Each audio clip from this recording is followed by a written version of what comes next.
Simplify m to the power of 5 times m cubed. Well, m to the power of 5 is m times m times m times m times m. And then m cubed is m times m times m.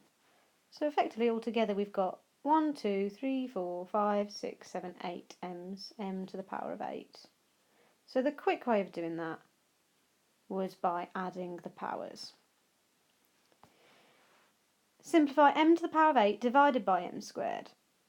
So now this one is m times m times m times m times m times m times m, 1, 2, 3, 4, 5, 6, 7 times m.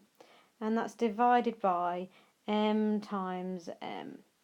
So if I divide by m, that's going to cancel one of them. If I divide by another m, that's not going to cancel again. So I'm going to end up with m 1, 2, 3, 4, 5, 6, m to the power of 6. And the easy way of doing that was by subtracting the powers. And then the last one, I will have m cubed times m cubed, because squared means times by itself, and we've already said that the easier way of when you're timesing is by adding the powers. So this is going to be m to the power of 6. That means that when we're expanding over brackets, the easy way is to times the powers. So just to recap, if we're multiplying, we add the powers. If we're dividing, we subtract the powers.